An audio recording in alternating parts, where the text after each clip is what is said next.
சிறகடிக்க ஆசை. அடுத்தது எப்படி போகுதுன்னு பார்ப்போம். இங்க பார்த்தீங்கன்னா, மீனா சொல்றாங்க நம்ம முத்துட்ட, "என்னங்க அந்த பணத்த நம்ம சீக்கிரத்தில கண்டுபிடிக்கணும்னா, அவருடைய ஃபோட்டோ நமக்கு ஏதாவது ஒண்ணு இருந்தா மட்டும் தான் நம்ம சீக்கிரத்தில அவங்ககிட்ட ஏற்கனவே பார்த்தீங்கன்னா, நம்ம அந்த நடிகர்காரர்கிட்ட கூட அவருடைய ஃபோட்டோ இல்ல.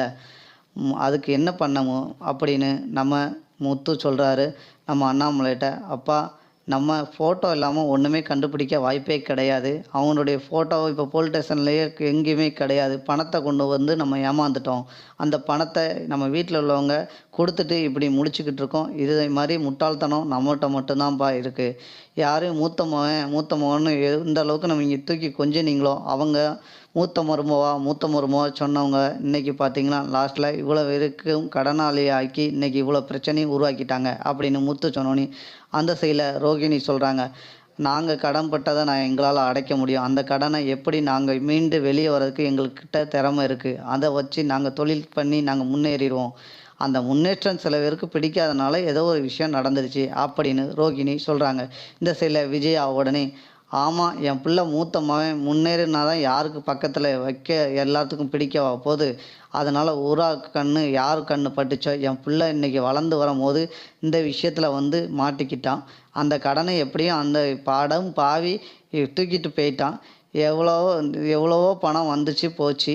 ஆனா இந்த எப்போதுமே வந்து பணத்த கொஞ்சம் கரெக்ட்டா பார்க்கல, கையாளலனா இப்படிதான் பிரச்சனை வரும்." அப்படின்னு நம்ம மீனா வந்து சொல்றாங்க இந்த விஷயத்த. சொன்னோனே ரோகிணிக்கு கோவம் வருது. "பணத்த நாங்க எப்படி பண்ணணும்னு எங்களுக்கு தெரியும். நான் யார்ட்ட நாங்க கடன் வாங்குனாலும், எங்க கடன் வாங்குனாலும் எங்களுக்கு அடைக்க முடியும். திறமை இருக்கு. எங்கள நம்பி தர்றதுக்கு வெளிநாட்ல எங்க அப்பா இன்னும் ஜெயில்ல விட்டு வெளிய வந்துட்டாருன்னா, நாங்க வசதி வாய்ப்புல பெரிய ஆளா வந்துருவோம். அப்ப நீங்க தான் நடு ரோட்ல நிக்க போறீங்க." அப்படின்னு ரோகிணி சொன்னோனே, இந்த சைட்ல விஜயா சொல்ல ஆரம்பிச்சிருந்தாங்க. "ஆமா, என் மூத்த மருமகளுக்கு மட்டும் பணம் அங்கேருந்து வந்துடுச்சுன்னா, நாங்க யார்ட்டயும் வந்து கெஞ்சணும் அவசியம் கிடையாது." அப்படின்னு நம்ம விஜயா சொன்னோனே எல்லாருக்கும், "ஆமா, இன்னும் பாரு பட்டு திருந்தலையே." அப்படின்னு முத்து அந்த சைட்லேருந்து சொல்றாங்க. உடனே மனோஜ் சொல்றாரு, "நான் கஷ்டப்பட்டு முன்னேறதுக்கு எவனுக்குடா புடிச்சது? இந்த அளவுக்கு நான் வளர்ந்து வந்ததே யாருக்கோ போட்டி, பொறாமை குணங்கள் இருந்ததுனால தான்." அப்படின்னு சொல்றாங்க.